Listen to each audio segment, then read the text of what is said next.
अस्सलाम वालेकुम my dear students. बेटा आप सभी का वेलकम किया जाता है इस वाले वीडियो लेक्चर में। जैसा कि आप लोगों को पता ही होगा, पिछले कुछ वीडियो लेक्चर्स में हमने जो टॉपिक्स डिस्कस किए थे वो था कोऑर्डिनेटर की डेफिनेशन हमने एनकाउंटर की थी। उसके बाद elements regarding with the coordinator उनको डिस्कस किया था और कुछ एप्लीकेशंस का मैंने जिक्र किया था आपके सामने, जहां पे अपनी कोऑर्डिनेटर्स अपनी एप्लीकेशन पकड़ते हैं। ठीक है बेटा, इसी तरीके से हमने लास्ट वाले वीडियो लेक्चर में एक important theorem regarding the coordinator encounter की थी, उसको भी पढ़ा था, जो कि angle sum property of coordinator कहलाती है। ठीक है, वो क्या स्टेट करती है, measure of 4 interior angles of any coordinator is always equal to 360 डिग्री। यानी कि जब कभी भी हमारे पास में कोई भी कोऑर्डिनेटर होगा उसके 4 इंटीरियर एंगल्स को और हम ऑल टुगेदर इकट्ठे ले लेंगे, उनका मेजर हमेशा 360 डिग्री इस कांस्टेंट के बराबर आता है। ठीक, अच्छा, आज के इस वीडियो लेक्चर में हमारा काम यही रहेगा, एसी कोऑर्डिनेटर की स्टडी को थोड़े से अच्छे लेवल के ऊपर हम लेके चले जाएंगे और हम इस वीडियो लेक्चर को स्टार्ट करेंगे with the types of coordinator. यानी कि आज के वीडियो लेक्चर का हमारा मेन मोटिव रहेगा to understand different types of coordinator. चलिए स्टार्ट करते हैं with the first type of coordinator which is known as trapezium. क्या है? ट्रेपीजियम। ट्रेपीजियम ऐसा कोई भी कोऑर्डिनेटर होता है जिसमें एक पेयर ऑफ अपोजिट साइड्स आपको पैरेलल देखने को मिलेंगे। ठीक है बेटा, यानी कि a coordinator having one pair of its opposite sides parallel is called a trapezium.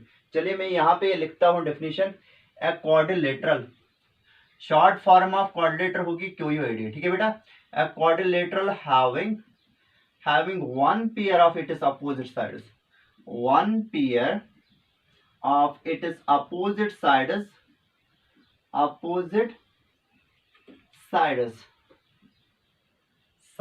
parallel, ये शॉर्ट नॉन वर्बल नोटेशन होगी पैरेलल के लिए, is called a trapezium,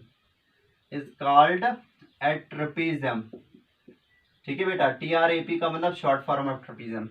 चलिए इसकी जो मिसाल बनेगी यहाँ पे, अगर मैं यहाँ पे एक कोऑर्डिनेटर बनाऊंगा तो ये ट्रेपीजियम की मिसाल कहलाएगी। ठीक है बेटा, ये मैंने एक कोऑर्डिनेटर बनाया, बाय कन्वेंशन में इसको नाम करूंगा एंटी क्लॉकवाइज डायरेक्शन, जो कोऑर्डिनेटर हमारे पास में ABCD है।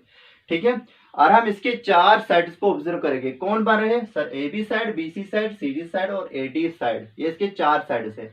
और आप साइड AB को और DC को दोनों साइड से प्रोड्यूस करोगे इंडेफिनेटली। ये फिर produce it is two of its side, that is AB and DC, towards right and towards left indefinitely. Do you expect they will meet somewhere? No, definitely they will not meet. It means that AB and DC are actually the part of parallel lines, therefore they will be parallel to each other. I mean to say that AB और DC के दरमियान जो perpendicular distance होगी, बोलो वो क्या होगी? Constant होगी। As a result all in all अगर इनको देखेंगे, इन दोनों साइड्स को ये पैरेलल होगी। इसी तरीके से अगर AD और BC को ऑब्जर्व किया जाएगा, आर में AD को अपवर्ड्स प्रोड्यूस करूंगा और BC को अपवर्ड्स प्रोड्यूस करूंगा, ये एक पॉइंट ऐसा होगा जहां पे मीट करेंगे। इसका मतलब AD और BC थ्रू पैरेललिज्म रिलेशन आपस में नहीं जुड़े हुए हैं। जरा बताइए, इसमें 2 पेयर ऑफ अपोजिट साइड्स है, इस कोऑर्डिनेटर ABCD में 2 पेयर ऑफ अपोजिट साइड्स है, जो कि AB और DC एक पेयर बन रही है और दूसरी AD और BC, लेकिन AD और BC इंटरसेक्टिंग लाइन्स के पार्ट्स है, लेकिन AB और DC क्या है? पैरेलल लाइन्स के पार्ट्स है। तो हम नहीं बता सकते इस कोऑर्डिनेटर में एक pair of opposite sides parallel है, जो है AB parallel to DC। As a result this is a special type of coordinator और इसको ये बतलाता है ट्रेपीजियम, यानी कि ये टाइप ऑफ कोऑर्डिनेटर हमारे पास में ट्रेपीजियम की मिसाल रखता है। ठीक है, ऐसा कोई भी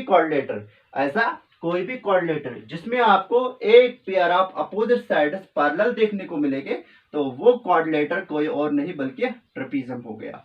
ठीक है बेटा, ये तो हो गया ट्रेपीजियम। उसके बाद में हमारे पास में एक और डेफिनेशन आएगी, दूसरा टाइप ऑफ कोऑर्डिनेटर, जो कि पैरेललोग्राम कहलाता है। ठीक है, पैरेललोग्राम, कभी कभार हम पैरेललोग्राम ऐसे लिखते हैं, या तो पैरेललोग्राम जी हम लिखते हैं। ठीक है बेटा, चलिए पैरेललोग्राम करते हैं डिस्कस। ऐसा कोई भी कोऑर्डिनेटर जिसमें आपको 2 pair of its opposite sides parallel देखने को मिलेगी, तो उस कोऑर्डिनेटर को पैरेललोग्राम बोला जाता है। यानी कि a coordinator having 2 pairs of its opposite sides parallel is called a parallelogram. चलिए लिखते हैं, अ कोऑर्डिनेटर, QUAD मतलब short form of coordinator, a quadrilateral having two pairs of its opposite sides, two pairs of its opposite sides, opposite sides parallel, is called a parallelogram। ठीक है बेटा, ये बात आई होगी आपको समझ में। चलिए यहाँ पे मिसाल एक देता हूं मैं, ठीक है। और मेरे पास में एक कोऑर्डिनेटर है ABCD, फिर से ABCD, फिर से मैं इसको नाम कैसे करूंगा सर, एंटी क्लॉकवाइज डायरेक्शन आप कन्वेंशन फॉलो करोगे, ABCD, ठीक है। और आप देखोगे AB और DC को अगर मैं टुवर्ड्स राइट और टुवर्ड्स लेफ्ट दोनों लाइन सेगमेंट्स को इंडेफिनिटली प्रोड्यूस करेंगे, डू यू एक्सपेक्ट कि वो कहीं पे मीट करेगी, नहीं करेगी। As a result AB and DC are actually the parts of parallel lines, therefore these two line segment will be parallel to each other। I mean to say that इस coordinator में एक pair of जो opposite sides parallel है वो है AB और DC, AB is parallel to DC, और जो दूसरा pair of opposite sides parallel बन रहा है दैट इज AD और BC। और आप AD और BC को भी ऑब्जर्व करोगे और आप इन दोनों लाइन सेगमेंट्स को ऊपर की जानिब और नीचे की जानिब इंडेफिनिटली प्रोड्यूस करोगे। इसका मतलब ये कहीं पे मीट नहीं करेगी। इसका मतलब क्या, इसका मतलब ये दोनों line segments parts of two parallel lines होगी, एज अ रिजल्ट ये आपस में भी पैरेलल होगी, यानी कि इस कोऑर्डिनेटर में दूसरा पेयर ऑफ अपोजिट साइड्स भी पैरेलल है, यानी कि AD और BC क्या हो गए, पैरेलल हो गए, AD parallel to BC। As a result इस कोऑर्डिनेटर में हमने ऑब्जर्व किया ऑल इन ऑल इसमें two pair of it is opposite sides, two pairs of it is opposite sides parallel है, एज अ रिजल्ट ये parallelogram है। आज के बाद में अगर आपको कोई भी बताएगा कि पैरेललोग्राम होता क्या, आप बताओगे सर सिंपल तो है, कोई भी कोऑर्डिनेटर जिसमें to pairs of opposite sides parallel हो गए वो कोऑर्डिनेटर पैरेललोग्राम कहलाता है। ठीक है, चलिए आगे इसकी स्टडी को हम ले जाते हैं। अब जो टाइप ऑफ कोऑर्डिनेटर हमें पढ़ना है दैट इज कॉल्ड रेक्टेंगल। असल में रेक्टेंगल को हम डिफाइन कोऑर्डिनेटर से नहीं करेंगे, हम रेक्टेंगल की डेफिनेशन यहाँ पे लाएंगे पैरेललोग्राम की डेफिनेशन से। ठीक है बेटा, because rectangle is itself a particular type of parallelogram, since parallelogram is a type of coordinator therefore we can also say that कि रेक्टेंगल भी असल में टाइप ऑफ कोऑर्डिनेटर ही है। ठीक है, चलिए तीसरा वाला रेक्टेंगल। रेक्टेंगल कैसे डिफाइन होता है, देखो बेटा कोई भी पैरेललोग्राम जिसका एक एंगल राइट एंगल होगा, यानी कि जिसका एक एंगल का मेजर 90 डिग्री होगा, उस पैरेललोग्राम को क्या बोला जाता है, that is called as rectangle. हम यहाँ पे लिखेंगे पैरेललोग्राम, क्या, a parallelogram having one angle equal to right angle is called a rectangle। चलिए यहाँ पे एक फिगर हम बनाएंगे, वो जो फिगर होगी that will be actually a rectangle. ठीक है, और हमने ये पैरेललोग्राम बनाया, चलिए ये ABCD हमने मान लिया है हमारे पास में पैरेललोग्राम है।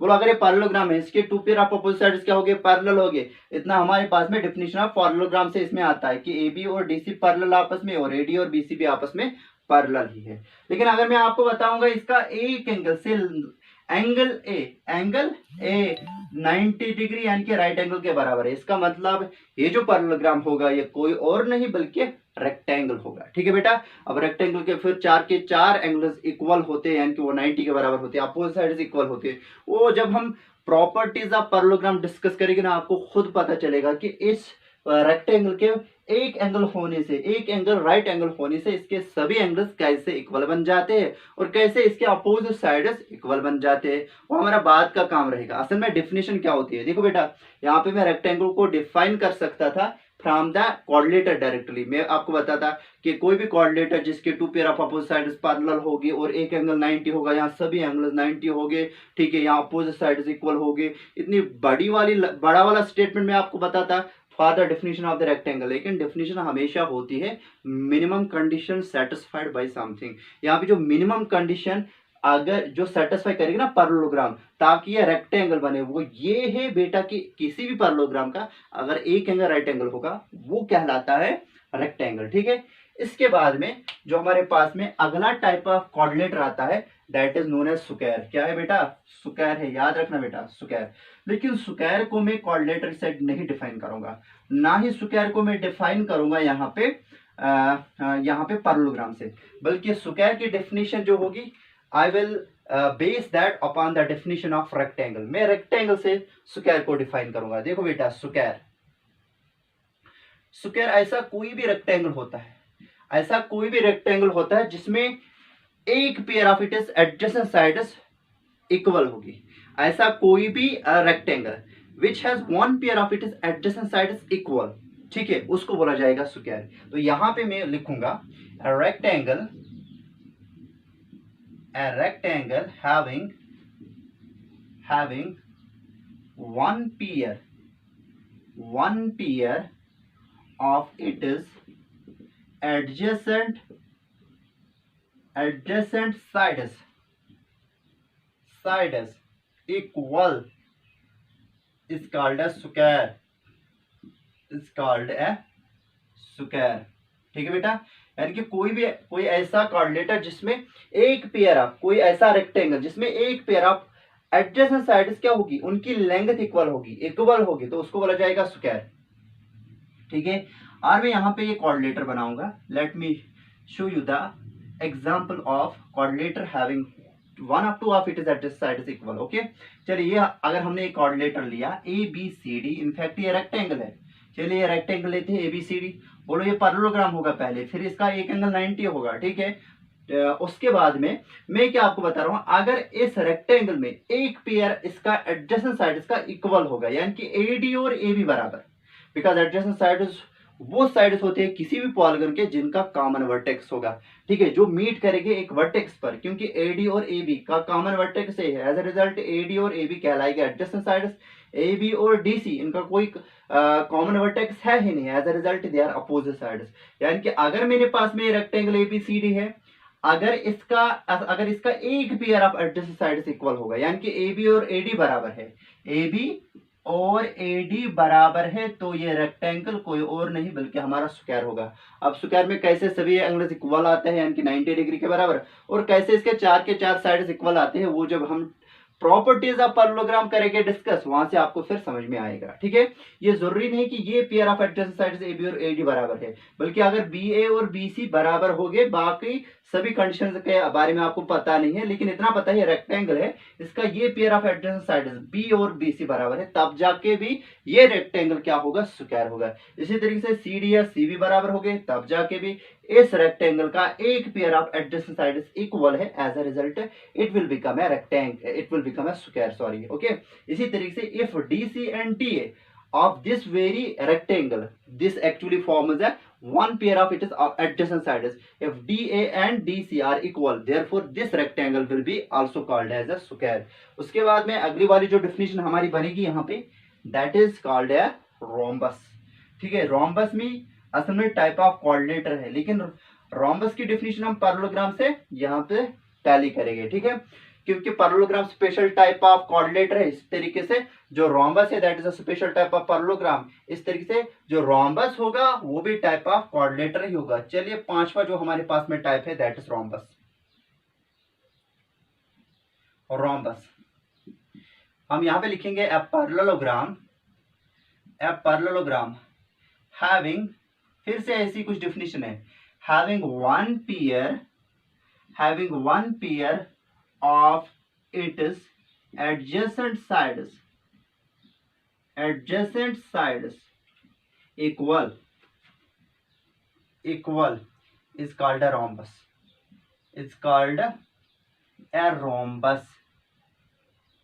यानी कि जैसे हमने स्क्वायर को डिफाइन किया था फ्रॉम रेक्टेंगल, वैसे ही हम रोम्बस को डिफाइन कर रहे हैं यहाँ पे पैरेललोग्राम से।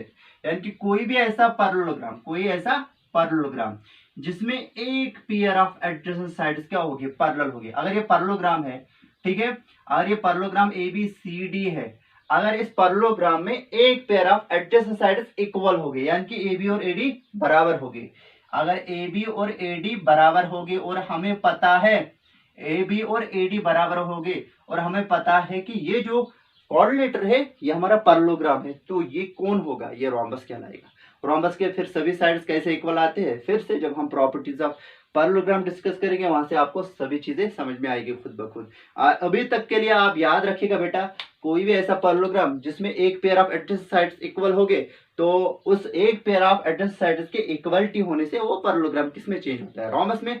जैसे एक पेयर ऑफ एडजेसेंट साइड्स के इक्वल होने से रेक्टेंगल क्या बनता है, स्क्वायर बन जाता है। वैसे ही एक pair of adjacent sides equal होने पर जो पैरेललोग्राम है वो कौन बन जाता है, दैट बिकम्स ए रोम्बस। ठीक है, अब जो हमारे पास में लास्ट टाइप ऑफ क्वाड्रिलेटर है, ठीक है, वो है काइट।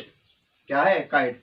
और kite is also type of quadrilateral, लेकिन काइट की डेफिनेशन हम क्वाड्रिलेटर से ही क्या करेंगे, डिफाइन करेंगे। चलिए, छठवां जो हमारे पास में टाइप ऑफ क्वाड्रिलेटर है वो है kite.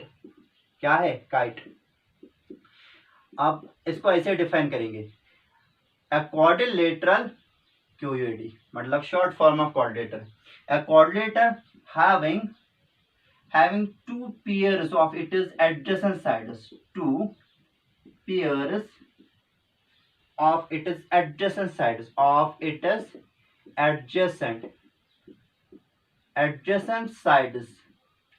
equal is called a kite, यानी कि कोई ऐसा क्वाड्रिलेटर जिसमें दो पेयर ऑफ एडजेसेंट साइड्स आपको इक्वल देखने को मिलेंगे, तो उसको क्या बोला जाएगा, काइट। जैसे कि अगर मैं यहाँ पे ये क्वाड्रिलेटर बनाऊंगा, ठीक है, ये हमारे पास में क्वाड्रिलेटर ए बी सी और डी है। और अब इसमें देखोगे बेटा, ये एडी और ए बी, ये क्या है, ये एक पेयर ऑफ एडजेसेंट साइड्स है। अगर एडी की लेंथ और ए बी की लेंथ इक्वल होगी, इसका मतलब इस क्वाड्रिलेटर में एक pair of adjacent sides, not opposite side, इसमें एक pair of adjacent sides equal है। एज अ रिजल्ट है हम बोल सकते हैं अभी तक के लिए इसमें एक pair of adjacent sides equal है। अगर सी डी और सी बी बराबर हो गए, ये वाला साइड और ये वाला साइड इस क्वाड्रिलेटर क्या लेंथ में बराबर हो गए, इसका मतलब इस क्वाड्रिलेटर में हमारे पास में two pair of its adjacent sides equal है। यानी कि ए बी हमारे पास में है ए डी के बराबर, और जो ये बी सी है बेटा, ये है डीसी के बराबर। ए बी और ए डी बराबर है, जो बीसी है वो डीसी के बराबर है। इसका मतलब इस क्वाड्रिलेटर में two pair of its adjacent sides are equal, hence it is a kite. ऐसा कोई भी क्वाड्रिलेटर जिसमें two pair of its adjacent sides equal हो गए, उसको बोला जाता है काइट। जैसे कि यहाँ पे हमने एडजेसेंट साइड्स जो लिए, एक तो ए बी, दूसरा ए डी, ठीक है, ए इनका कॉमन वर्टेक्स, यहाँ से हम बोल सकते हैं ए बी और ए डी की लेंथ अगर इक्वल है, और सी बी वर्टेक्स से हम नाम करेंगे। ठीक है, यहाँ से मैंने थोड़ी सी अलग कन्वेंशन ली है, बिकॉज बी सी और सी बी बराबर है।